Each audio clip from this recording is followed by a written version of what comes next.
విదేశాల్లో చదవాలనుకుంటున్నారా? అయితే విదేశ్ కన్సల్ట్ ని సంప్రదించండి. Welcome to ఈహా TV. 2-3 రోజుల నుంచి జానీ మాస్టర్ వ్యవహారం మనం అందరూ చూస్తూనే ఉన్నాము. సో ఆ టాపిక్ పైన ఈరోజు మనతో మాట్లాడడానికి సినీ ప్రముఖులు చిట్టిబాబు గారు మనతో ఉన్నారు. సో ఒకసారి మనం మాట్లాడేద్దామా? సార్ చెప్పండి, జానీ మాస్టర్ వ్యవహారాన్ని మీరు ఎలా చెప్తారు? నేను జానీ మాస్టర్ వ్యవహారాన్నమ్మా రెండు కోణాల్లో చూస్తున్నాను. ఒకటి రాజకీయ కోణం, తర్వాత చెప్తారు. మొదటి కోణం, ఇది ఒక బ్లాక్మెయిలింగ్ స్కీమ్లో చూస్తున్నాను. ఒక ఫ్యాషన్ అయిపోయింది ఈ మధ్యకాలంలో ఒక ఫ్యాషన్ అయిపోయింది. ఆ మీటూ అని మొదలైనాక ప్రతి వాళ్ళు వచ్చేయటం. ఎప్పుడో 10 ఏళ్ల క్రితం నా చేయి పట్టుకున్నాడు, 8 ఏళ్ల క్రితం రూమ్లోకి రమ్మన్నాడు, దానికి సాక్ష్యాలు ఉండు, ఆధారాలు ఉండు, అలా అనేసినాక దాన్ని ప్రూవ్ చేసుకోవాల్సిన కర్మ ఎవరినైతే నిందితుడిగా చెప్తున్నా వాళ్ళు. అలా అయిపోయింది. అందుకని ఒక ఫ్యాషన్ కింద ఇప్పుడు ఆ అమ్మాయి అంది. ఆ అమ్మాయి 17లో నాకు పరిచయం అయ్యింది. నేను అమ్మాయిని ఏమో ఇతను తప్పనో చెప్పలేదు. జనరల్గా అనలైజ్ చేస్తే ఆ అమ్మాయి 17లో నాకు అతను పరిచయం అయ్యాడు. 19లో నేను ఆయన దగ్గర అసిస్టెంట్గా చేరాను. 19 వయసులో 2019లో ఆయనతో బాంబే వెళ్ళినప్పుడు ఆయన నాతో అసభ్యంగా ప్రవర్తించాడు అని అంది. ఆ ప్రవర్తించాడు, షూటింగ్ స్పాట్లో చేశాడు అన్నాడు. అది రెండు నమ్మకానికి. ఎందుకంటే ప్రవర్తిస్తే 2019లో పరిస్థితి నువ్వు ఆ రోజు ఈ మాస్టరు అంత పెద్ద మాస్టర్ కాదు, ఈయన జస్ట్ బిగినింగ్లోనే అప్పుడే ఇంకా నేమ్ అండ్ ఫేమ్ తెచ్చుకున్న మాస్టరు కనుక పెద్ద సెలబ్రిటీ కాదు. సో ఆయనకి భయపడ్డాను అనేదానికి అర్థం లేదు. ఆ రోజు నువ్వు ఒక అరుపరిచినా మొత్తం ఈ సాంగ్ షూటింగ్ స్పాట్ అంటే 100 మంది ఉంటారు. నువ్వు ఒక అరుపరిచినా వస్తారు, లేదు బయటకు వచ్చి ఎవరికి చెప్పినా యూనిట్లో బయటకు వస్తుంది, లేదు ఆ రోజే నువ్వు పోలీస్ స్టేషన్కి చేస్తే పోలీస్ స్టేషన్కి కంప్లైంట్ ఇవ్వచ్చు. అవన్నీ వదిలేసావు. ఆ రోజు చేయలే. తర్వాత 6 ఏళ్ళు ఆయనతో ట్రావెల్ చేసావు. 6 ఏళ్ళు ఆయన దగ్గర అసిస్టెంట్గా పనిచేసావు, 24 దాకా. ఇన్నేళ్ళు పనిచేసి ఆయనతో పెళ్లి దాకా ఒక సినిమా నువ్వు హీరోయిన్గా, తను హీరోగా ఓ ముహూర్తం కూడా చేసి ఇంత దూరం ట్రావెల్ చేసి ఇన్నాళ్ళు ఆయనతో ట్రావెల్ చేసి ఇవాళ ఆఖరి నిమిషంలో ఆయనతో సెలబ్రిటీ అయ్యాడు. ఇవాళ నువ్వు 6 ఏళ్ల తర్వాత నన్ను 2019లో రేప్ చేశాడు అని చెప్పి కంప్లైంట్ పెడుతున్నావు. ఒక మనిషి ఒక అమ్మాయిని రేప్ చేయలేడు. సామూహిక రేపు జరగచ్చు, కానీ అనేక సార్లు సైంటిఫిక్గా ప్రూవ్ అయింది. ఒక వ్యక్తి ఒక అమ్మాయిని రేప్ చేయలేడు. ఇద్దరైనా మినిమం ఉంటేనే చేయగలరు ఆ రేప్ అనేది. ఎప్పుడు రేపు చేయగలడు ఒక మనిషి? ఆ అమ్మాయి అనారోగ్యంగా ఉంటేనో, ఆ అమ్మాయి బలహీనంగా ఉంటేనో, ఆరోగ్యం లేక ఓపిక లేని మనిషిగా ఉంటేనో అప్పుడు ఒకడే ఏం చేయగలడు. అలా ఆరోగ్యం లేని బలహీనంగా ఉన్న అమ్మాయిని ఎవడన్నా రేప్ చేస్తాడా? కదా. So all these things unanswered questions, డౌట్లు క్రియేట్ చేసే కోసం ఇవాళ ఎందుకు అంటుంది అమ్మాయి. ఇవాళ అది 2019లో అని ఇవాళ ఎందుకు అంటుంది? 2019 అంటే అప్పుడు అమ్మాయి మైనర్. సో మైనర్ కేసులో మైనర్ని రేప్ చేశాడనే పాయింట్లో ఇరికించాలని. సో అలా అనడానికి రీజన్ ఏమంటారు? ఒక బ్యాక్గ్రౌండ్ ఎవరో అమ్మాయిని నడుపుతున్నారు. ఈ బ్యాక్గ్రౌండ్ ఎవరో వెనకాల ఉండి ఎందుకు ఏ కక్ష, దీంట్లో రాజకీయ కోణం ఒక్కడ వస్తుంది. రాజకీయంగా నేను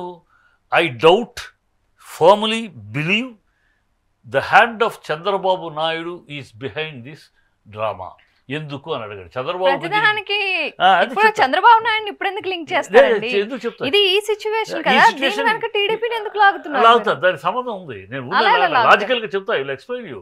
ఖచ్చితంగా ఎందుకు ఉందని అంటే, ఇవాళ పవన్ కళ్యాణ్ అనే వ్యక్తి, వీళ్ళందరినీ చూడండి, పవన్ కళ్యాణ్కి డైరెక్ట్ అవుతుంది. త్రివిక్రమ్ నిన్న ఆ అమ్మాయి చేసిందిగా త్రివిక్రమ్, ఇతను జానీ మాస్టరు పవన్ కళ్యాణ్, వీళ్ళందరూ పవన్ కళ్యాణ్ దగ్గర.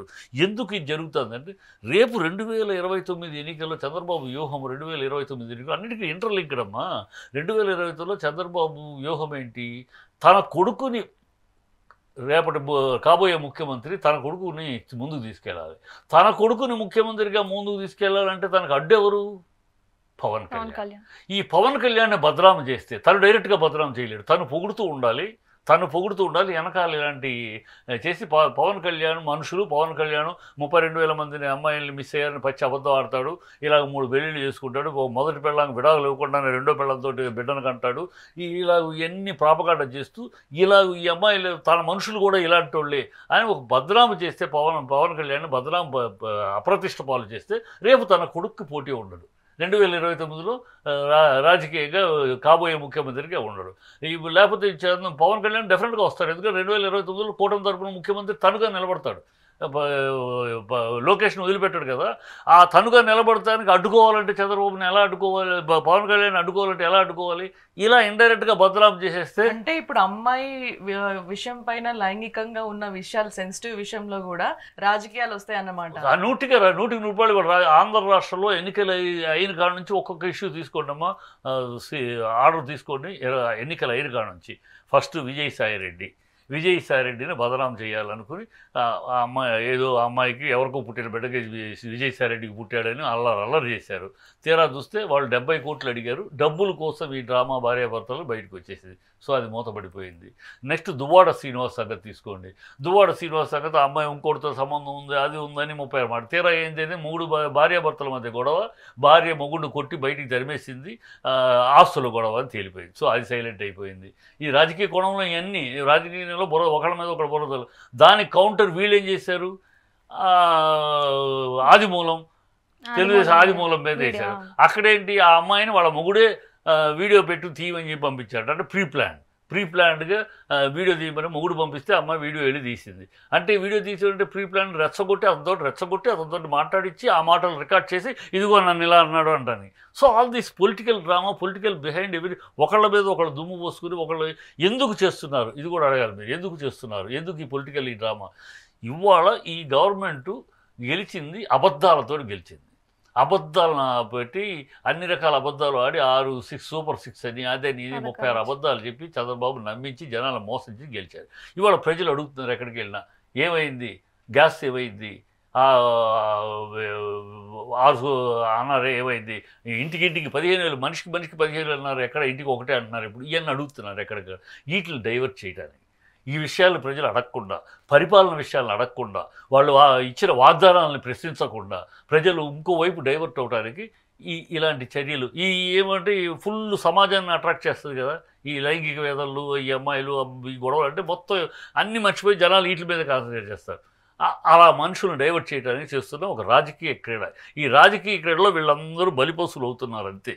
రాజకీయ క్రీడల్లో జరుగుతున్న విషయాలు తప్పితే ఇక్కడ జానీ మాస్టర్ మీద కాదు, అది పవన్ కళ్యాణ్ని బదనాం చేయడానికి జానీ మాస్టర్ ఒక వ్యాపారం. ఇవాళ త్రివిక్రమ్ శ్రీనివాస్ మీద అమ్మాయి వేసింది, ఎప్పుడో జరిగిందంటే ఇప్పుడు అంటుంది అమ్మాయి ట్వీట్ వేసింది. అది అందరికీ తెలుసు, త్రివిక్రమ్ శ్రీనివాస్ పవన్ కళ్యాణ్. సో ఈ వేర్లన్నీ ఎక్కడికి వెళ్తున్నాయి, పవన్ కళ్యాణ్ దగ్గరికి వెళ్తుంది. ఈ వేర్లు నరికి, ఈ వేర్లని కెలికి ఆ అసలైన వృక్షం దీనికి పవన్ కళ్యాణే ఆద్యుడు. పవన్ కళ్యాణ్ నా గురువు అంటున్నాడు, ఆల్రెడీ మొదలెట్టారు. పవన్ కళ్యాణ్ నా గురువు అంటున్నాడు జానీ మాస్టరు. పవన్ కళ్యాణ్ ఫామ్ హౌస్లకి ఎవరు వెళ్ళలేరు నేను తప్పితే, నా ఒక్కడికి ఆ పర్మిషన్ ఉంది త్రివిక్రమ్ అంటారు. సో అంత క్లోజ్ వాళ్ళు. సో వాళ్ళు ఇలాంటి వాళ్ళు పవన్ కళ్యాణ్ కోసం ఇవన్నీ చేస్తున్నారు. ఇలాంటివి కూడా వస్తుంది. సో ఇది ఒక రాజకీయ కోణంలో జరుగుతుంది. రాజకీయ కోణంలో అందుకే చెప్తాను, రాజకీయం లేదంటే ఖచ్చితంగా రాజకీయ కోణం ఉంది. నేను రెండిట్లో ఉన్నాను కనుక, సినిమా ఫీల్డ్లో రాజకీయంలో ఉన్నాను కనుక ఐఎమ్ ఏబుల్ టు గేజ్ ఈ చంద్రబాబు క్షుద్ర రాజకీయం ఏంటి, చంద్రబాబు దౌర్భాగ్యపు ఆలోచనలు ఎలా ఉంటాయి, చంద్రబాబు నికృష్ట ప్లాన్స్ ఎలా ఉంటాయి నాకు బాగా తెలుసు కనుక ఇన్నేళ్లుగా అతను ఫాలో చేస్తే అతని క్షుద్రపు ఆలోచనలో ఇది ఒక భాగమై ఉండొచ్చు అని గట్టిగా నమ్ముతున్నాను. సో ముందుగా వెళ్ళే రాజకీయంలో చేసే కుట్రలు ఇప్పుడే ఒక లైక్ ఈ లైంగిక విషయంలో అడ్డు పెట్టుకొని ఇప్పుడే సాహసం చేస్తున్నారు అని అంటున్నారు. అంటే ఇలా చేయటం వల్ల ఏంటంటే అలా తీసుకెళ్ళి పవన్ కళ్యాణ్కి అంటిస్తారు. ఓకే, పవన్ కళ్యాణ్ తెలుగుదేశం యొక్క వ్యూహం, చంద్రబాబు యొక్క వ్యూహం పవన్ కళ్యాణ్కి అంటిస్తారు. సో ప్రజల్లో పవన్ కళ్యాణ్ అయ్యో ఏదో అనుకున్నా బా ఏ మనిషి ఏ క్యారెక్టర్ ఇది, ఎలాగో అతను అంతే, అతను మనుషులు అంతే, అంత ఈ అమ్మాయిలతోటి చెలగాటం ఆడే బాపతు ప్రజల్లో ఆ ఇమేజ్ పడిపోద్ది. మొన్న ఏదో ఒక అవకాశం ఇద్దామని గెలిపించారు, తన ఏమి చేయలేడు. ఇవాళ ఆల్రెడీ ఏ మినిస్ట్రీకైనా వెళ్ళండి ఆంధ్రాలో, ఏ మినిస్ట్రీ దగ్గరికి వెళ్ళినా ఏ విషయం అడిగినా చంద్రబాబు గారు తప్పితే ఈ ఉప ముఖ్యమంత్రి పవన్ కళ్యాణ్ అనే పేరు కానీ అతనికి మాటకు విలువ కానీ ఏ మినిస్ట్రీలో లేదు. ఏ మినిస్ట్రీలో అయినా ఈయన మినిస్ట్రీ కూడా చంద్రబాబు వాళ్ళిద్దరు మాటే, వాళ్ళిద్దరు. ఈయన లేడు, ఈయన పాప ఆవేశపరుడే కానీ వ్యూహకర్త కాదు.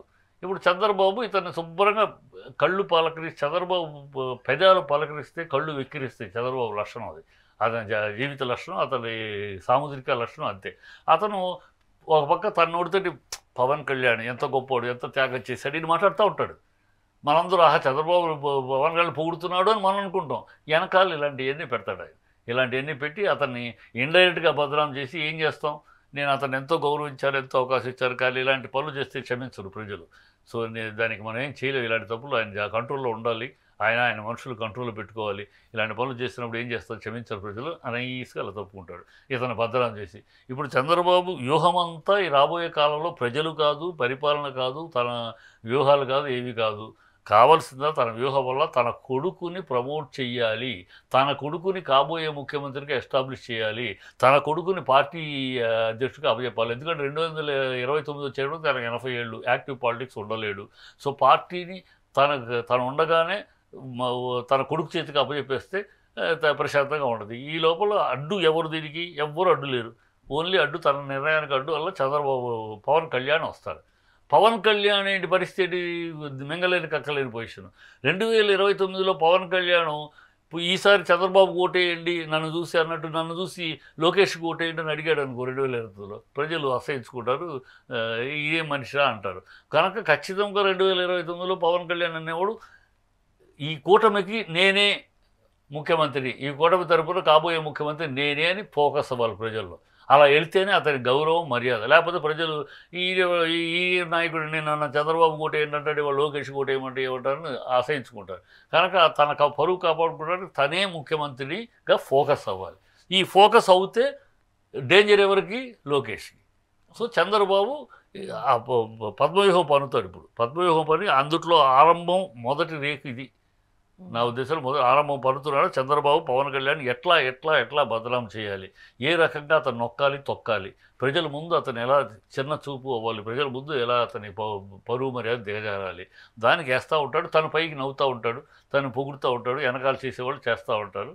అందుట్లో భాగమనే నేను గట్టిగా నమ్ముతున్నాను. లేకపోతే సడన్గా త్రివిక్రమ్ గురించి ఇవాళ మాట్లాడేటట్టు 2019 విషయం ఇవాళ మాట్లాడటం ఏంటి? ఎంఏలో ఎప్పుడో కంప్లైంట్ ఇస్తే దాన్ని ఎవరు పట్టించుకోలేదు కాబట్టి ఇష్యూ రైజ్ అయింది కాబట్టి. ఎవరు కంప్లైంట్ ఇచ్చారు? ఆమె పూనం కౌర్. పూనం కౌర్ కంప్లైంట్ ఇవ్వలేదమ్మా. Complaint is different, information is different. Information information action తీసుకోలేము. ఇన్ఫర్మేషన్ ఇస్తే she should provide any evidence, కనీసం ఎవిడెన్స్. ఆయన అన్నాడు అంటే వేరు, నేను అంటాను నా దగ్గరకు ఒక హీరోయిన్ వచ్చింది, ఒక అమ్మాయి వచ్చింది, నాకు హీరో దగ్గర మీకు బాగా జూనియర్ ఎన్టీఆర్ వీళ్ళందరూ బాగా పరిచయం ఉన్నారు కదా, నాకు వాళ్ళతోటి హీరోయిన్గా ఛాన్స్ ఇప్పించండి, మీరు ఏం కావాలంటే చేస్తాను, మీకు ఎలా కావాలంటే అలా సహకరిస్తాను అందని ఒక అమ్మాయి అందని నేను చెప్తాను. అవును, అందరం చెప్పేస్తాను, నమ్మేస్తావు నువ్వు? అందరం చెప్తాను, అందరం చెప్తాను ఒక అమ్మాయి మీద బదనాం చేయడానికి. ఆ మాట అంటాను నేను. ఇలా ఒక అమ్మాయి నా దగ్గరికి వచ్చింది, ఇలా అంది, మీరు వేషం ఇప్పించండి, హీరోయిన్గా ఇప్పించండి, నేను మీకు ఏం కావాలంటే అలా సహకరిస్తాను, ఎలా కావాలంటే అలా సహకరిస్తాను అంది అని అంట. అంగీకరిస్తావా? నమ్మేస్తావా? మరి నేనంతే మొగాడంటే నమ్మనోడు, ఆడదంటే ఎలా నమ్ముతావమ్మా? మొగాడంటేనేమో అది ఎలా నమ్ముతామండి అంటున్నావే, మరి అదే ఆడపిల్ల నన్ను పట్టుకున్నాడు లాగాడంటే ఎలా నమ్ముతాను? ఏ ఆధారంతో నమ్ముతున్నావు? ఆమె అప్పటికి చిన్న ఆర్టిస్ట్ కాబట్టి భయపడి అంత ధైర్యం చేయలేకపోయింది. అమ్మాయి అంటుంది భయపడింది. ఆ భయపడింది, ఆ సన్నివేశం జరిగింది నీకు తెలుసా, నాకు తెలుసా, ఎవరికైనా తెలుసా? ఎవరికి? ఆ అమ్మాయి అంటుంది తన నోటితోటి అబాండాలు వేసేటప్పుడు, నరం లేని నాలిక అబాండాలు వేసేటప్పుడు ఎలాంటి అబాండమైన వేయచ్చు. ఎలాంటి అబాండమే అనుకుంటే అది అక్కడితో ఆపేయచ్చు కదా. మరి ఈ రోజు ఎందుకు మాట్లాడింది? ఆమెకు జరిగింది కాబట్టి ఆమె ఈ రోజు కూడా జరగలేదు అంటున్నా నేను. జరగలేదు అన్నదానికి మీరు చూసారు, నా దగ్గర రుజువు అంటే నీ దగ్గర నువ్వు చెప్పింది చెప్పాను కింద దీంట్లో క్రానాలజీలో చెప్పారు కదా. 2019 అయితే నువ్వు ఆయన చేశాడు, ఇప్పటికెప్పుడు చేస్తాడు, ఇన్నాళ్ళు ఎందుకు ట్రావెల్ చేసావు, 6 ఏళ్ళు ఎందుకు ప్రయాణం చేసావు అతనితోటి, అతను నిన్ను హింస పెడుతున్నాడు, అరెస్ట్ చేస్తున్నాడు, 6 ఏళ్ళు ఎందుకు ట్రావెల్ చేసావు? ఒక సంవత్సరం నేను ఒకసారి చెప్పలేకపోయాను, 2 సార్లు చెప్పలేకపోయాను, 6 ఏళ్ళుగా చెప్పలేకపోయాను, ఇవాళ చెప్తున్నానంటే నమ్మటానికి కూడా, మాట్లాడటానికి కూడా ఒక ఇంగిత జ్ఞానం, ఒక ఇంగిత ఉండాలమ్మ. 6 ఏళ్ళు నేను ఆయనతో ట్రావెల్ చేశాను, 6 ఏళ్ళు ఆయనతో పడుకున్నాను, 6 ఏళ్ళు ఆయనతో తిన్నాను, 6 ఏళ్ళు ఆయనతో ఉద్యోగం చేశాను, 6 ఏళ్ళు ఆయన హింస పెట్టాడు అని 6 ఏళ్ళు తిరిగి ఇవాళ 2024 వచ్చినాక నేను సుధపూసలాగా ఆయన నన్ను హింస పెట్టాడంటే ఎట్టా? You have travelled with him with your willingness. ఆయన బలవంతంగా లాగా నువ్వు పనిచేసావు అంత దగ్గర అసిస్టెంట్గా చేసావు, నేనే బలవంతంగా చేయాలి. నువ్వు 2019లో రేపు చేస్తే ఎప్పటిదాకా ఎందుకు రేపు చేయటం ఏంటి? రేపు చేస్తే ఎందుకు నువ్వు ఇవ్వాలన్నా నేను అబద్ధం చెప్తున్నాను. ఎందుకంటే ఇవాళ ఎందుకు 2019 అంటావంటే 2021లోనో 2022లోనో రేపు చేసావు అంటలా. నువ్వు ఎందుకు 2019 అంటే అప్పుడు నువ్వు మైనర్, 2021లో మైనర్ కాదు, 2024 మైనర్ కాదు. అప్పుడు మైనర్ కనుక అలా అతని మీద కేసు దొల్లించడానికి ఎవరో నీ వెనకాల ఉండి ఈ డ్రాఫ్ట్ చేస్తున్నారు అని నేను ఖచ్చితంగా చెప్తాను. దానికి ఈ డ్రాఫ్టింగ్ అనేది ఈ స్కీమ్ ఇంత తెలివిగా నువ్వు అంత తెలివిగలదానివి అయితే అంత తెలివిగలదానికి కాదైతే ఇలా ఉండదు కనుక అంత తెలివితేటలు నీ వెనకాల ఎంత తెలివితేటలు ఉన్నట్టు ఎవరో డ్రాఫ్ట్ చేస్తున్నారు. నువ్వు ఇలా పెట్టు ఇలాను అంటే అతను మైనర్ని రేప్ చేసిన మ్యాటర్లో ఇరుక్కుంటాడు. అప్పుడు మన ఎయిమ్ సాల్వ్ అవుద్ది. నీకు బ్లాక్మెయిలింగ్ వస్తే నీకు ఏదైనా సెటిల్మెంట్ వస్తుంది ఏదో సంథింగ్. ఇప్పుడు అమ్మాయి హీరోయిన్గా ఇంత విరోధాలు ఉంటే నువ్వు హీరోయిన్గా తన హీరోగా ముహూర్తం జరిగిందమ్మా సినిమా. సరే ఆ రోజు ఎలా ఒప్పుకున్నావు? సరే ఆ అమ్మాయి అబద్ధం కేసే అనుకుందాం. మరి పోలీసులు ఎందుకు కేసు నమోదు చేశారు పోక్సో కింద రాయదుర్గం దగ్గర పోలీస్ స్టేషన్? పోలీసులు నువ్వు వెళ్ళి పోలీస్కి వెళ్ళి వాళ్ళు వెళ్ళి నువ్వు వెళ్ళి కంప్లైంట్ ఇచ్చినా కంప్లైంట్ తీసుకుంటారు. నేను వెళ్ళినా కంప్లైంట్ తీసుకుంటారు. ఎఫ్ఐఆర్ కంప్లైంట్ తీసుకోవడం వేరు, సీరియస్ గా దాన్ని యాక్షన్ లో పెట్టడం వేరు. జానీ మాస్టర్ ఏమన్నారంటే నేను తప్పు చేస్తే నేనే వచ్చి జైల్లో కూర్చుంటా అని అన్నాడు ఆయన. దానికి కౌంటర్ గా పోలీసులు ఏమన్నారు, మొత్తం రుజువు చేసి చూపిస్తామన్నారు. అండ్ దట్టు పోలీసులు యాక్షన్ కూడా తీసుకోవడానికి రెడీగా, కేసు సీరియస్ కాకపోతే వాళ్ళు రెడీగా ఉండరు కదా. ఏమి కాదు నువ్వు వెళ్ళి పోలీస్ కేసులో ఇప్పుడు రైట్ నౌ నువ్వు వెళ్ళి ఇక్కడ జూబ్లీ హిల్స్ పోలీస్ నన్ను ఒకడు అరెస్ట్ చేశాడు పలానా కూడా నువ్వు ఇమ్మీడియట్గా కేసు ఫైల్ చేస్తారు. ఇమ్మీడియట్గా ఆ రూల్ ఉంది, ఆడపిల్ల కనుక ఏదైనా చేస్తే ఇమ్మీడియట్గా కేసు ఫైల్ చేస్తారు. ఇన్వెస్టిగేషన్ ముందు కేసు ఫైల్ చేస్తారు, ఇన్వెస్టిగేషన్లో నిజాలు తేలుతాయి. ఇన్వెస్టిగేషన్ లేదు. డీటెయిల్స్ అన్ని తెలుసుకున్నాక ఒకవేళ నిజమైతే మేము కూడా అది అరెస్ట్ చేసి దాంట్లోనే ఉంటాం. ఇంకా ఇన్వెస్టిగేషన్ జరగలేదు, ఇంకా అతను దోషి అని ఎట్లా చెప్తావు? నేను అతను దోషి కాదు అని అంటలేదు, ఈ అమ్మాయి దోష నేను అనేది. మనం ఒక అన్ని విశదీకరించి అన్ని విశ్లేషించుకుంటే ఇక్కడ లఘునాలు అనేకం కనబడుతున్నాయి. ఈ లఘునాలకు సమాధానాలు చెప్పాలి. ఈ లఘునాలకు సమాధానాలు ఎవరు చెప్తారు? ఓన్లీ ఇన్వెస్టిగేషన్ చెప్తుంది. ఈ లోపల తొందరపడి ఆడపిల్ల కనుక ఆడపిల్ల మాట్లాడేదంతా గాస్పెల్ ట్రూత్, ఈ మొగాడు మాట్లాడేవన్నీ అబద్ధాలు. ఈ లాజిక్ నేను ఐ విల్ నాట్ యాక్సెప్ట్. ఆడపిల్లలందరూ సతీ సావిత్రులు, సతీ అరుంధతులు, సతీ అనసూయలు, మగవాళ్ళందరూ దుర్యోధనులు, దుశ్శాసనులు, రావణాసురులు. This logic I will not accept అంటున్నా. సమాజం ఆడపిల్లను కానీ అయ్యో పాపం అండి, ఆడపిల్ల అంత బయటకు వచ్చి ఎలా చెప్పుద్ది. ఇవాళ సొసైటీ అలా అయిపోయింది. ఇవాళ ఆడపిల్ల చాలా ధైర్యంగా మొగాడి కన్నా బరి తెగించి మాట్లాడే స్థితిలో ఉంది. మీరు ఉండకపోతే ఆడపిల్లలు కానీ వాళ్ళ సమాజంలో ఉన్నారు అట్లాగా. కనుక ఇవాళ పాతనాటి కాలం నాటి మాటలు అయ్యో పాపం ఆడపిల్ల ఏం చేస్తాయి, నాటిలో నాలుగు లేని ఆడపిల్ల అనే రోజులు లేవు. మగవాడితోటి ధీటుగా అన్ని విషయాల్లోనూ పోటీ పడుతున్నారు. ఇలాంటి ట్రాపింగ్ విషయాల్లో కూడా మగవాడితోటి పోటీ పడుతున్నారు. కాకపోతే పర్సంటేజ్ వీళ్ళు 20% అయితే వాళ్ళు 40% అంతే తేడా తప్పితే there is trapping from both sides. కనుక ఈ బోత్ సైడ్స్ ఉన్న విషయంలో ఎవరిని ట్రాప్ చేస్తున్నారు ఇక్కడ, ఏ కోణంలో ఈ 6 ఏళ్ల తర్వాత బయటకు వచ్చి ఏ ఆధారాలు లేకుండా ఇలా ఒట్టి మాటలే సాక్ష్యాలు కోర్టులో అంగీకరించలేము. There is some evidence third party evidence అన్నా కావాలి. కనీసం లేదు వాళ్ళిద్దరు మాట్లాడుకుంటున్నప్పుడు నేను విన్నాను, లేదు అతను అమ్మాయిని చేయి పట్టుకోవడం నేను చూశాను, ఆ చూసిన కళ్ళు లేదా విన్న చెవులో అన్న సాక్ష్యం ఉండాలి. ఇంతవరకు ఏమీ లేదు. వాళ్ళిద్దరూ చెప్తారు, ఆ అమ్మాయి కోణంలో అమ్మాయి చెప్తుంది, ఈయన కోణంలో ఈయన చెప్తున్నాడు. So let the investigation take place, let then will comment or criticise. ఇదే ఇవాళ చెప్తున్నాం ఇక్కడ, ఇదే నేను ఇంత ఆ కేసు మీద ఇంత మాట్లాడుతున్నాను. రేపు తప్పు అని తేలింది అనుకో జానీ మాస్టర్ని, I'm the first person to take him. ఆయన ఎక్కడున్నా ఒకళ్ళు పారిపోయినా లాక్కొచ్చి పోలీసుల ముందు నుంచోబెట్టి first person, I will be the first person. So I'm always ఆడవాళ్ళకి అన్యాయం జరిగే దాన్ని చూస్తూ ఊరుకునే. కాబట్టి కొన్ని ఇవాళ విపరీత ధోరణులు వచ్చినాయి. అందుకని నేను అంటున్నాను, విపరీత ధోరణులు వచ్చినాయి. ఆడవాళ్ళు అనగానే మనం ఇమ్మీడియట్గా వాళ్ళదే రైట్ అనే బ్లైండ్గా వెళ్ళొద్దు. ఇవాళ పరిస్థితులు ఈ పర్టికులర్ ఈ కేసు, ఆ అమ్మాయి బాంబే అమ్మాయి, ఆ అమ్మాయి మీద 10 కేసులు ఉన్నాయి గతంలో. ఇప్పుడు పోలీస్ ఆఫీసర్ వాళ్ళ అమ్మాయి పేరేంటి, జాఖ్ని మీద ఉంది. అందులో 3 పోలీస్ ఆఫీసర్లు కూడా జత్వాని ఉంది. జత్వాని మీద 10 కేసులు ఉన్నాయి. ఆ అమ్మాయి బ్లాక్మెయిల్, ఇలాగే ఒక్కొక్కరిని ట్రాప్ చేయటం, బ్లాక్మెయిల్ చేయటం, డబ్బులు తీసుకుంటాం. ఆ అమ్మాయి పోలీసుల ముందు అంగీకరించింది 2 కేసుల్లో, అవును నేను డబ్బులు తీసుకుని దాన్ని సెటిల్మెంట్ చేసుకున్నాను అని. సో ఇలాంటి అమ్మాయి ఒక కేసు పెడితే దాన్ని పోలీసులు అక్కడ రాజకీయం ఏంటి? ఆ పోలీసులు ఎవరు అరెస్ట్ చేశారు? ఆ పోలీసులు ఎవరు? చంద్రబాబును అరెస్ట్ చేసినప్పుడు ఫుల్ యాక్షన్లో ఉన్న పోలీస్ ఆఫీసరు కనుక అతన్ని తెలుగుదేశం పార్టీని మీద దండయాత్ర చేసినప్పుడు వీళ్ళు అప్పుడు కేసు బుక్ ఫైల్ చేసినప్పుడు కొంచెం ఉదాసీనంగా చేశాడు.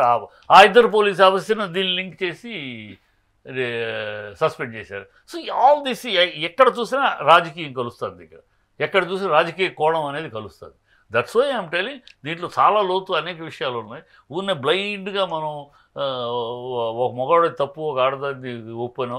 నేను రెండు అమ్మాయిది మొత్తం నేను తప్పు నేను లాజిక్ అడుగుతున్నా. అమ్మాయిది ఆ లాజికల్ కనుక అమ్మాయి ఆన్సర్ దొరికితే ఎస్ షీ ఈజ్ ట్రూ. ఆ అమ్మాయి ఆన్సర్ చెప్పనప్పుడు కెనాట్ యాక్సెప్ట్ వర్డ్స్.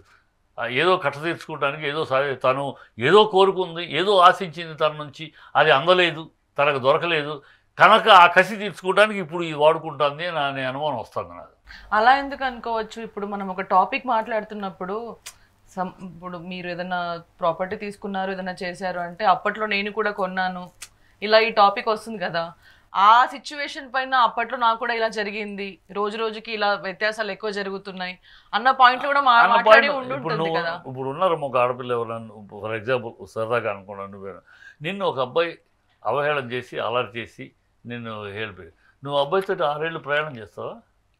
రెండో రోజు చెప్పుతో కొట్టి మళ్ళీ వాడు వస్తే మొహం తిప్పుకుని వెళ్ళిపోతావు కదా. Will you travel? వాడు ₹1,00,000 ఇచ్చిన ట్రావెల్ చేస్తావు నువ్వు? కాదు కదా. మరి ఆ అమ్మాయి ఎలా ట్రావెల్ చేసింది? That's what my question. ఎలా ట్రావెల్ చేసావు? ట్రావెల్ మామూలుగా చేయలా, పెళ్లి దాకా కాదు, ట్రావెల్ మామూలుగా చేయలా, అక్కడ నుంచి పెళ్లి దాకా వెళ్ళావు. కాలం మతం మార్చుకోమని అతను అడిగాడు. అతని పెళ్ళాం కూడా జానీ మాస్టర్ వైఫ్ కూడా నీతోటి పోరాడింది పెళ్లి విషయంగానే అంది. సో అంత దూరం ట్రావెల్ చేసావు నువ్వు. ఎలా ట్రావెల్ చేస్తావమ్మా? నేను అవగాహన చేసి నేను అసహ్యంగా నేను మిస్బిహేవ్ చేసినట్టు ఎలా అలా ట్రావెల్ పెళ్లి దాకా ఎలా వెళ్తావు?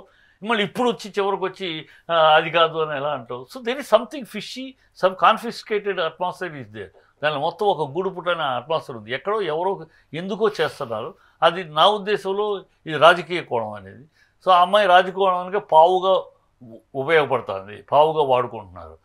ప్లస్ ఈ అమ్మాయి మన సౌత్ ఇండియన్ కాదు, నా ఎక్కడో నార్త్ ఇండియన్. ఆ అమ్మాయి ఇక్కడ మహారాష్ట్రలో ఎక్కడో. సో ఇది మన సైడ్ కాదు. సో ఆ అమ్మాయి పరువు పోవటము, మర్యాద పోవటము, రేపు ఆ అమ్మాయి బోగస్ కంప్లైంట్ ఇచ్చిందని కూడా అమ్మాయి పని ఇక్కడ ఎవరికి తెలియదు, ఇక్కడ అమ్మాయి ఎవరో తెలియదు. ఆ అమ్మాయి ఇక్కడ జరిగిన సంగతి వాళ్ళ ఊళ్ళో తెలియదు. సో మన పిల్లలు అనుకో, మన సౌత్ ఇండియన్ పిల్లలు మన మర్యాద పోద్ది, మన కుటుంబ గౌరవం పోద్ది, మన అందరికీ తెలిసిపోతుంది, కొంచెం జంకుతారు ఇలాంటి అబద్ధపు డ్రామాలు ఆడటారు. వాళ్ళు నార్త్ కనుక వాళ్ళకి ఇక్కడికి సంబంధం లేదు, వాళ్ళ కుటుంబాలు అక్కడెక్కడో ఉంటాయి. సో వాళ్ళు ఏం చేస్తున్నారు, వాళ్ళకి ఇక్కడ ఏం చేస్తున్నారు వాళ్ళకి తెలియదు, ఇక్కడ ఏం జరుగుతుందో వాళ్ళకి తెలియదు. సో కొంచెం అందువల్ల ఫ్రీక్ అవుతారు. అది కూడా జరుగుతుంది. వీళ్ళు పరభాషలు కనుక పరరాష్ట్రం కనుక సౌత్ కాదు కనుక ఇది జరుగుతుంది అనేది కూడా నా అనుమానం. సో ఇది ఎవరో నడుపుతున్నారు, ఎవరో దీన్ని చేస్తున్నారు. మన కొరటాల శివ మీద లాస్ట్ టైం వచ్చింది, కొరటాల శివ మీద ఇలాగే వేసారు గతంలో. కొరటాల శివ చేసినప్పుడు శ్రీమంతుడు సినిమా అప్పుడు ఏదో చేశారు.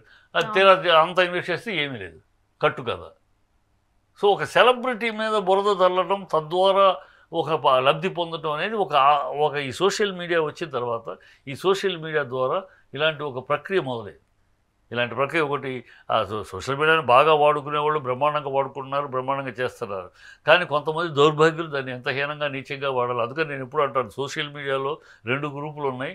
ఒక గ్రూపు సవ్యంగా దాన్ని ఇంటెలిజెన్స్గా వాడుకునేవాళ్ళు, ఇంకో గ్రూపు దౌర్భాగ్యులు. అమ్మ అబ్బా వద్దు అంటే అర్ధరాత్రి అమావాస్య పునాడు పుట్టిన అర్భకులు వాళ్ళు ఇలాంటివన్నీ చేసేవాళ్ళు. అది అందుకని అర్ధరాత్రి అమావాస్య ఎవరిని ఎందుకంటే వాడు దొంగ చండాలుడు అవుతాడని అందుకని అనుకుంటారు. అమ్మ అబ్బా వద్దు వద్దంటారు. అమావాస్య అర్ధరాత్రి అంటే వద్దు బాబో డెలివరీ వద్దంటారు. అందుకని అమ్మ అబ్బా వద్దంటే అర్ధరాత్రి అమావాస్య నాడు పుట్టిన అర్భకులు ఈ సోషల్ మీడియాలో తయారయ్యారు. ఇలా కొన్ని చేస్తూ ఉన్నారు. సరే, మరి పూనం కౌర్ త్రివిక్రమ్ మీద ఇదే ట్వీట్ వేసింది కదా, మళ్ళీ దాని గురించే మాట్లాడుతుంది కదా, దాని గురించి ఏమంటారు మరి? అదే ఇప్పుడు అమ్మాయి పూనం కౌర్ ఇచ్చింది, రావాలి, ముందుకు రావాలి. ఎప్పుడో ఇచ్చావు లెటరు, నువ్వు సాక్ష్యాధారాలతో రావాలి అన్నారు. అమ్మ వివరాలు ఇవ్వు అని. ఇంతవరకు వివరాలు ఇవ్వలేదు. సినిమాలో పెద్ద మనుషులు ఉంటారు కాబట్టి వాళ్ళకి భయపడి రాలేదమ్మా. ఎందుకు కమిటీనే పెట్టామా, 20 మనుషులతోటి ఒక కమిటీనే పెట్టింది ఫిలిం ఛాంబర్లో. ఇలాంటి గ్రీవియన్స్ ఏమైనా ఉంటే కవర్, మీరు పేరు కూడా రివీల్ చేయము, పేరు కూడా రివీల్ చేయకుండా మీరు వేయండి, ఒక కంప్లైంట్ ఇలాగ పలానా వ్యక్తితో నాకు ఇలా జరిగిందని వెయ్యండి, మీ పేరు కూడా మేము బయటికి రానివ్వం అని కూడా పెట్టి ఒక బాక్స్ పెట్టాం. 2018లో పెట్టాం. 2018లో పెడితే ఇప్పటివరకు దానికి ఒక 7 కంప్లైంట్లు వచ్చినాయి. 7 కొన్ని నిజమైన 2, 3 కరెక్టు, 4 ఉన్న ఇలాంటి బోగస్సి. సో మరి ఎందుకు రావట్లా? ఇప్పుడు ఈ అమ్మాయి 2018 నుంచి బాక్స్ ఉంది, నువ్వు వివరాలు ఉంటే వెయ్యొచ్చు కదా. ఊరినే ట్వీట్లో కూర్చొని ఎప్పుడో నిద్ర మెలుకున్నప్పుడు మెలకు వచ్చినప్పుడు ఒక ట్వీట్ వేయటం కాదు కదా నేను అనేది. If you are sincere, if you are serious, give in writing complaint. అవును, ఒకవేళ కరెక్ట్ గా కంప్లైంట్ ఇచ్చింది అనుకోండి, ఆమె జీవితం ఏమవుతుంది మరి?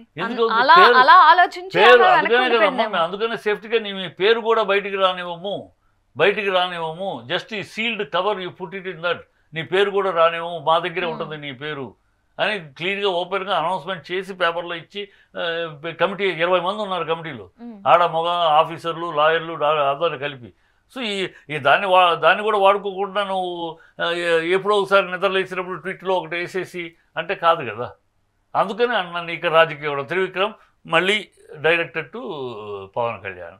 సో పవన్ కళ్యాణ్ సన్నిహితులు వీళ్ళని టార్గెట్ చేయడానికి ఇది పన్నాగం పన్నుతున్నారా? ఈ రోడ్ మ్యాప్ అటు వెళ్తుందా, దానికోసం జరుగుతుందా? ఇవన్నీ కోసం అనుమానాలు వస్తుంది. నేను అందుకని దీనిలో రాజకీయ కోణం అంటది. ఇవాళ త్రివిక్రమ్ శ్రీనివాసన్ అప్పుడెప్పుడు అన్నావు, ఇదే పవన్ కళ్యాణ్ మీద పార్వతీ మెటల్ అమ్మాయి కూడా కంప్లైంట్ చేసింది. అప్పుడు అమ్మాయిని ఇలాగే ఆధారాలు చెప్పడం కాదు, ఆధారాలు జస్ట్ ప్రొడ్యూస్ చేయండి ఎవిడెన్స్ అంటే ఏం ఎవిడెన్స్ ప్రొడ్యూస్ చేయలేదు.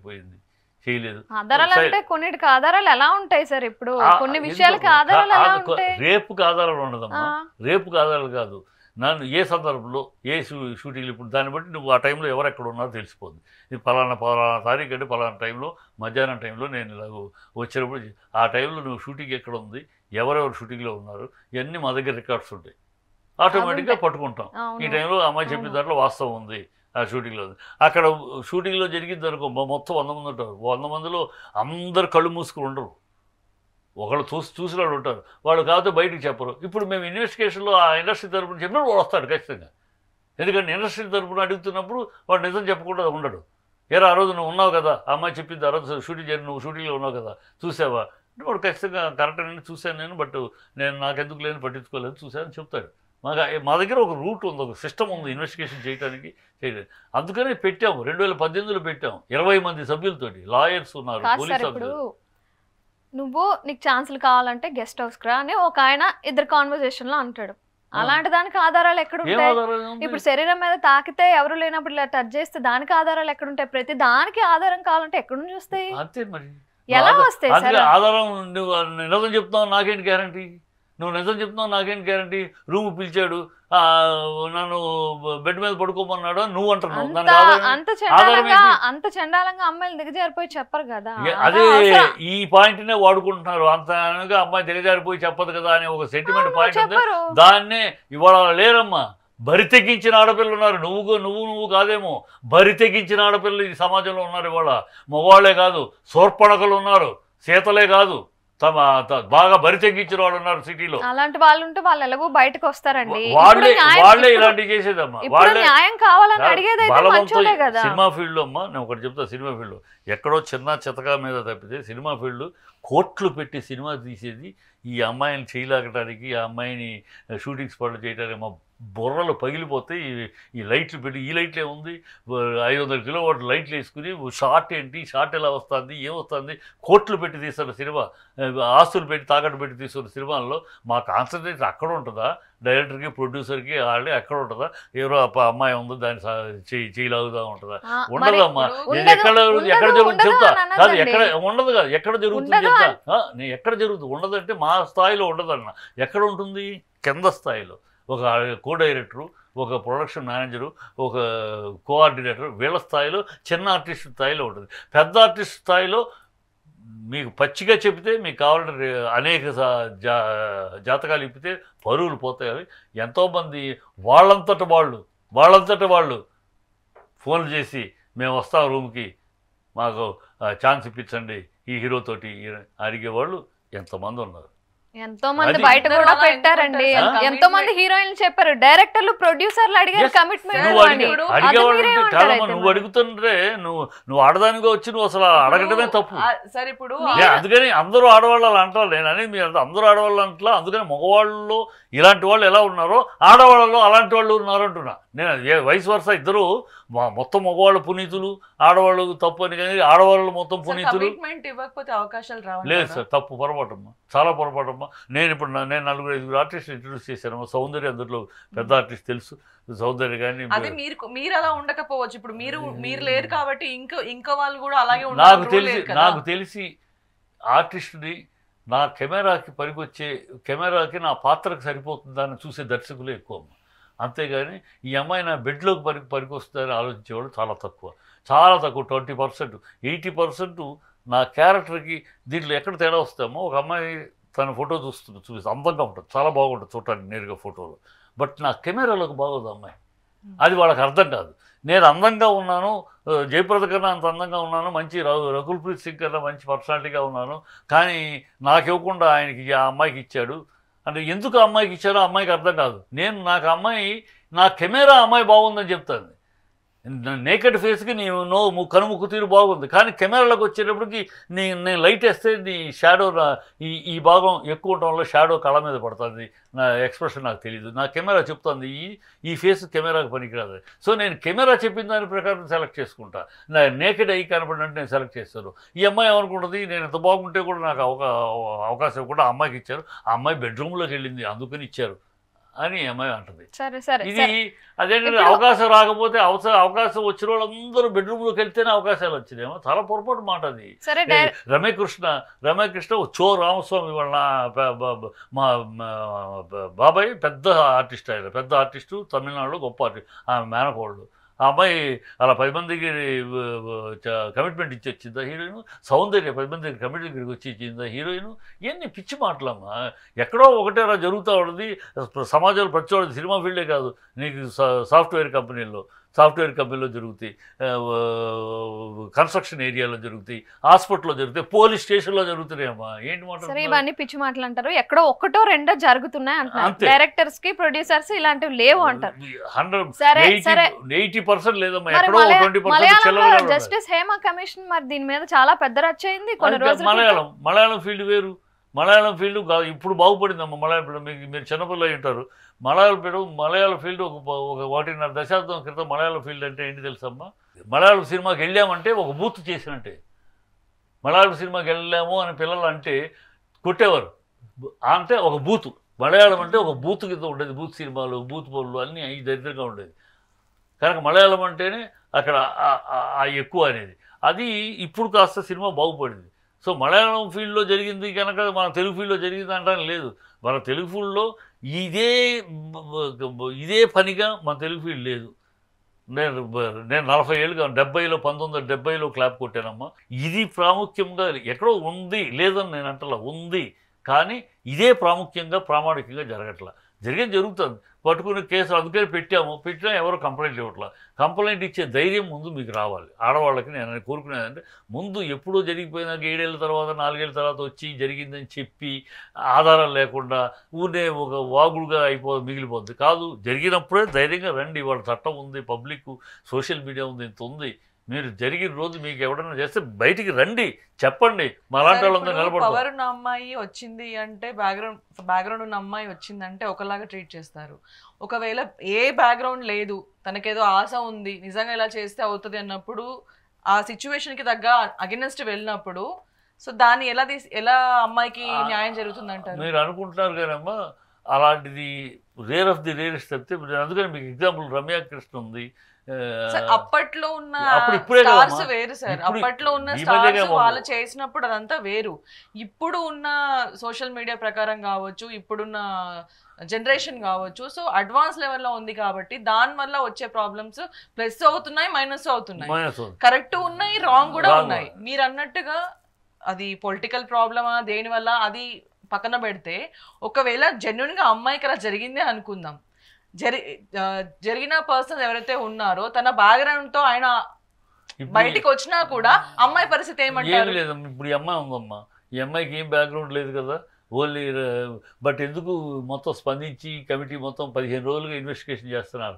మొత్తం అతని మాట రికార్డ్ చేశారు, ఈఎంఐ మాట రికార్డ్ చేశారు, వీళ్ళిద్దరి మధ్య ఎవరు ఉన్నారని ఆ అమ్మాయి చెప్పిన పేర్లు కానీ చెప్పి వాళ్ళని ఎంక్వైరీ చేశారు. వాళ్ళ ద్వారా ఎందుకు చేస్తున్నారు? అమ్మాయికి ఏం బ్యాక్గ్రౌండ్ లేదు కదా, జానీ మాస్టర్ సూపర్ సెలబ్రిటీ, కానీ ఈ అమ్మాయి ఏమీ కాదు, ఎందుకు చేస్తున్నారు? సో అక్కడ ఆ వివక్ష ఇలాంటి విషయం వచ్చినప్పుడు ఉండదమ్మా, ఉండదు, చేస్తాం ఖచ్చితంగా.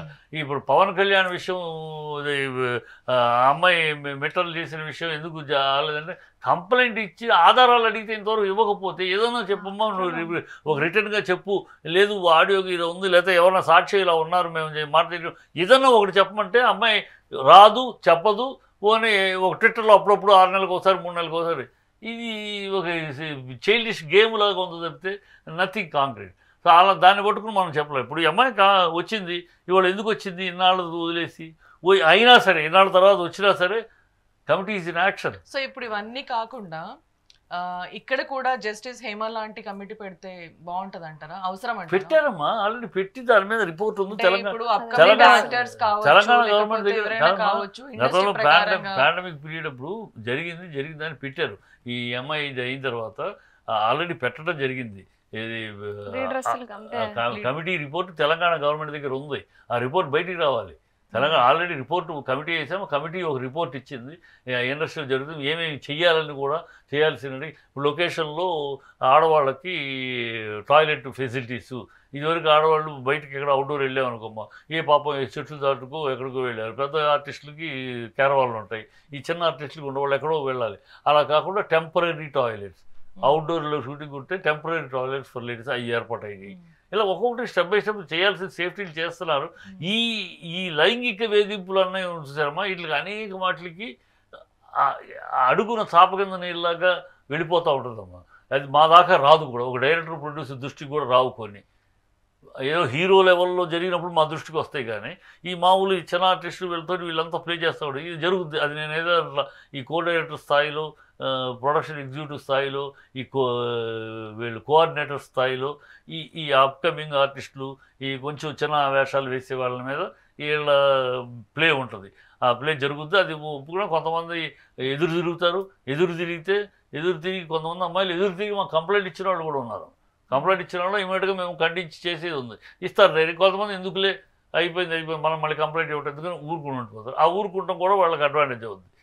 నేను కో డైరెక్టర్గా ఉండడం అంటే ఇవాళ కాదు, ఇండస్ట్రీ లేదు. కో డైరెక్టర్గా ఉన్నప్పుడు నేను తిరుపతిలో ఒక సినిమా షూటింగ్ చేస్తూ ఉంటే ఒక ఆర్టిస్టు రూమ్లోకి నేను కో డైరెక్టర్ వెళ్ళి తలుపు తట్టాడు రాత్రి. ఆ అమ్మాయి పొద్దున్నే నా దగ్గర చెప్పింది, నన్ను అన్నయ్య అని పిలిచేది. అన్నయ్య రాత్రి ఇట్లా జరిగింది అన్నయ్య, ఆయన తలుపు తట్టుతున్నాడు, చూస్తే ఆయన ఎవరో అని అంటే ఆయన వంతు, నేనేం చేయాలో అర్థం కాదు, రాత్రి అంతా భయపడుతూ పడుకున్నాను అని చెప్పి.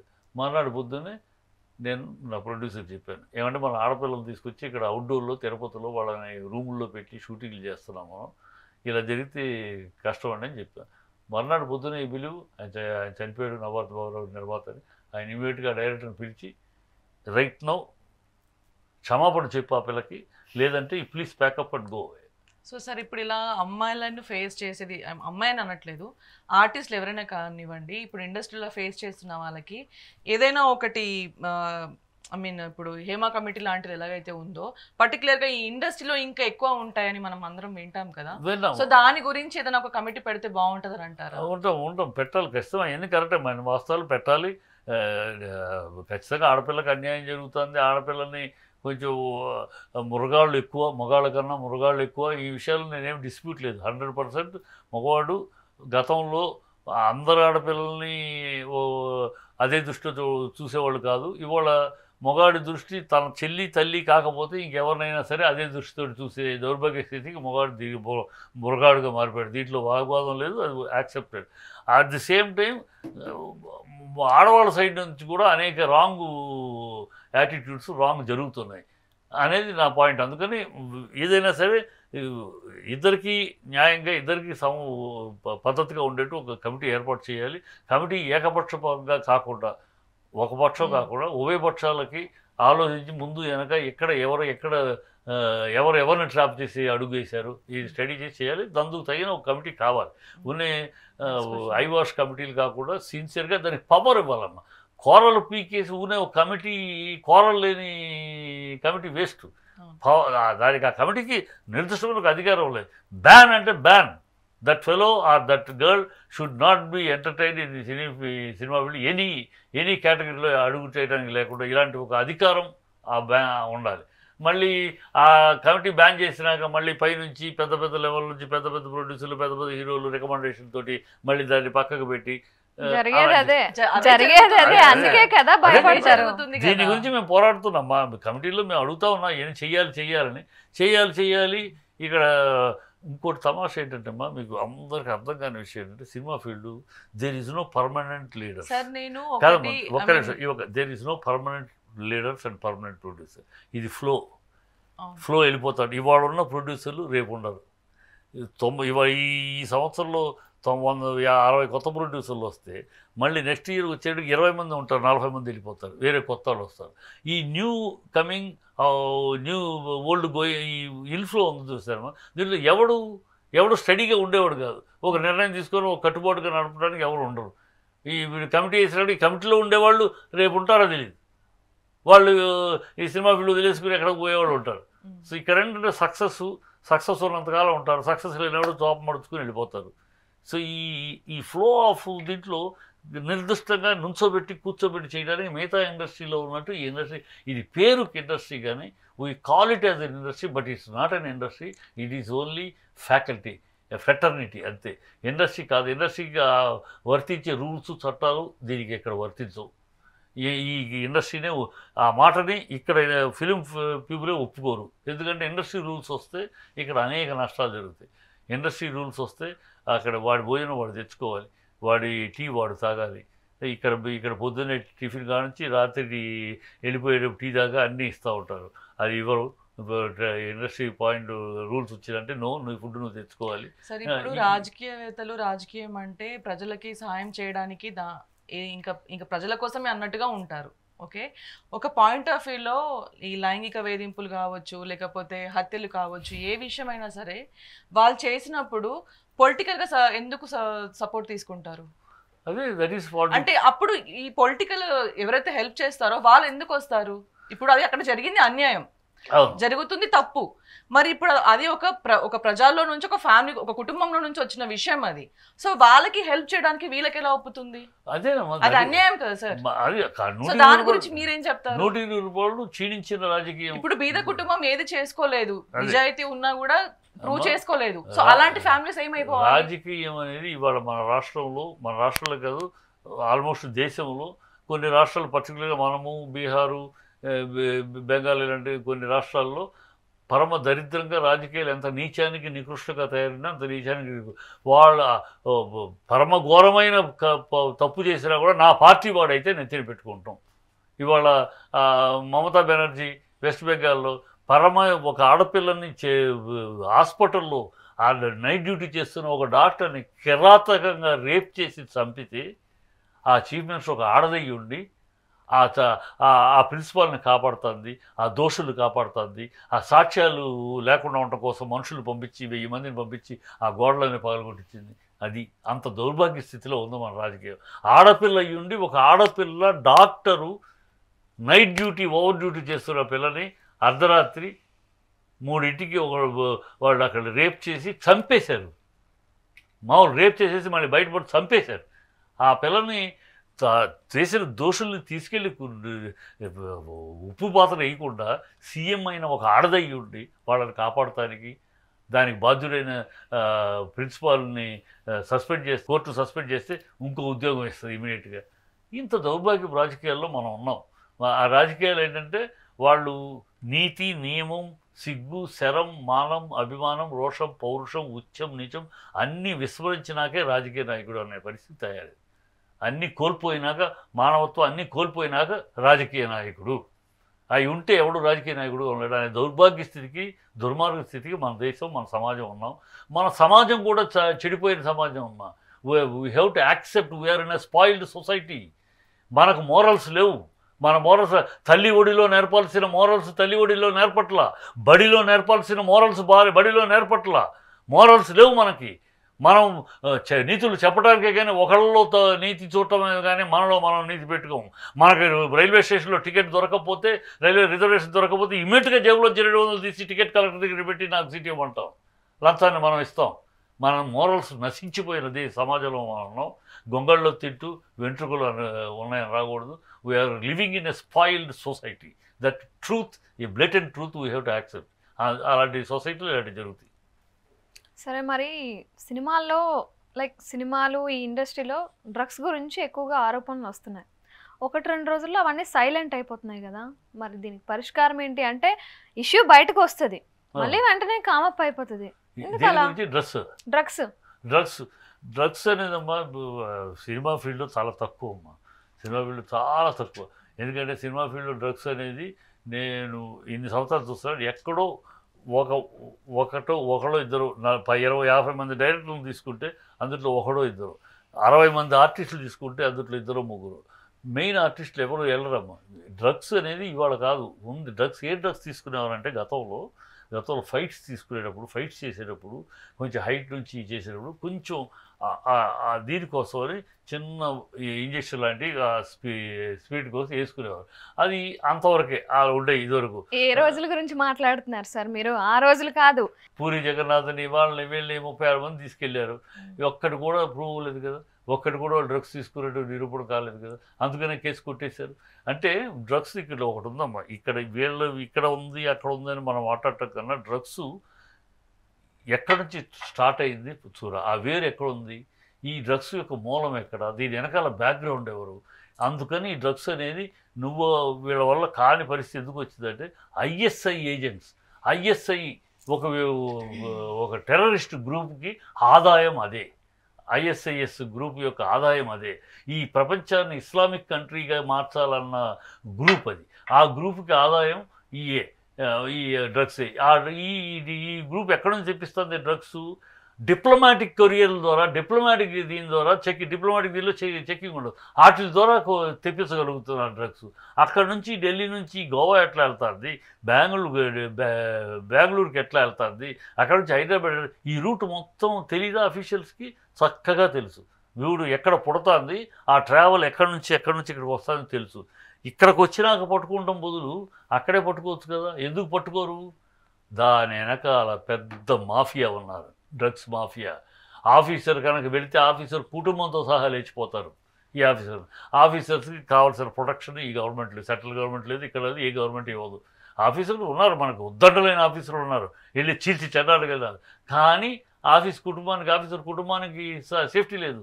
అతను వెళితే ఒక డ్రగ్ పెడలర్ని పట్టుకున్నారంటే ఇమ్మీడియట్గా అతని కుటుంబం లేపేస్తున్నారు. అందుకని అతను భయపడుతున్నారు. అతనికి కాకుండా అడ్డమైన ఎమ్మెల్యేలకి, ఎంపీలకి జెట్ ఫ్లడ్ సెక్యూరిటీలు ఇచ్చే ప్రభుత్వాలు అలాంటి ఆఫీసులకు ఇవ్వాలి. ఇస్తే వాళ్ళు దుమ్ము లేపుతారు. అది చెయ్యరు. ఎందుకు చేయాలంటే ఈ మాఫియాకి భయపడతారు. ఈ ఆఫీసర్లంతా చేస్తున్నట్టు నటిస్తారు. సినిమా వాళ్ళు ఎందుకు పట్టుకుంటారంటే సినిమాని పట్టుకుంటే కదా వీళ్ళు ఆఫీసర్లు ఏదో పనిచేస్తున్నారు, డ్రగ్స్ విషయంలో యాక్టివ్గా ఉంది ప్రభుత్వం ఆఫీసర్లు అని మనం అనుకుంటాం. అందుకని సినిమా వాళ్ళని. లేకపోతే స్కూల్ దగ్గర అమ్ముతున్నారమ్మా, బడ్డీ కొట్టులు అమ్ముతున్నారు, టిఫిన్ సెంటర్ దగ్గర అమ్ముతున్నారు. వీళ్ళకి తెలియదు అవన్నీ.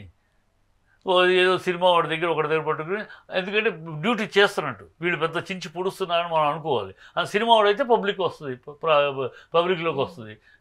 ఇంకో మామూలు దగ్గర పట్టుకుంటే ఉంది. ఇప్పుడు ఆయన దగ్గర డ్రగ్స్ పట్టుకున్నాడు ఏమో తెలుస్తుంది, పేపర్లో వస్తా. ఇప్పుడు నన్ను గురించి పట్టుకున్నాడు పేపర్లో వస్తుంది. సరే, అది అందుకని ఈ డ్రగ్స్ యొక్క డ్రామా తప్పితే డ్రగ్స్ సినిమా వాడి దగ్గర కాదు. సినిమా పుట్టినాక సినిమా ఇప్పుడు వచ్చింది హైదరాబాద్లో ఎప్పటి నుంచో గంజాయి పంట పండుతుంది. గంజాయి పంట పండుతున్న చోట్లు తెలియవా? 6 నెలలకు సంవత్సరానికి ఒకసారి గంజాయిని పట్టుకున్నారు, 10 కిలోలు పట్టుకున్నారు, న్యూస్లో వేస్తారు. తెలీదా? పండిస్తున్న చోటు తెలుసు. పండిస్తున్నారు. వరంగల్ దగ్గర, కొండల దగ్గర పండిస్తున్నారు, శ్రీకాకుళం దగ్గర పండిస్తున్నారు. పండిస్తున్న చోట్ల మీకు తెలుసు. అట్లా చేయకుండా ఎవరన్నా పట్టుకున్నా ఏం drama. Just they are behave as if they are doing something. They make us to believe, make up the society to believe that this officers are working well, ఈ గవర్నమెంట్ గంజాయి మీద వాటి మీద బాగా క్షుణ్ణంగా ఉంది అని మనం అనుకోవాలి, నమ్మాలి, అంతే చెప్తే it is I wash. Cinema వాడిని పట్టుకునేదంతా ఒట్టిబాటు. సినిమా వాడి దగ్గర చాలా 0.001% సమాజంలో ఇంకెక్కువ ఉంది. ఇప్పుడు లవ్ జిహాద్ అని కూడా తెరపైకి వచ్చింది.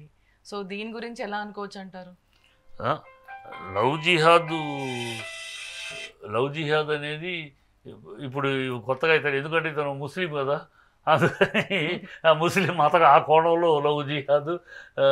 ముస్లిం కనుక అమ్మాయి ఒప్పుకుంది, అమ్మాయి ఎందుకు ఒప్పుకుందని ముస్లిం కనుక ఒప్పుకుంది పెళ్లి చేసుకుంటాను. ఇక్కడ ముస్లిమ్స్కి అభ్యంతరం లేదు, ముస్లిమ్స్లో భార్య ఉండగానే రెండో పెళ్లి చేసుకోవచ్చు, విడాకులు ఇవ్వకపోయినా చేసుకోవచ్చు, వాళ్ళకి ఉంది కదా.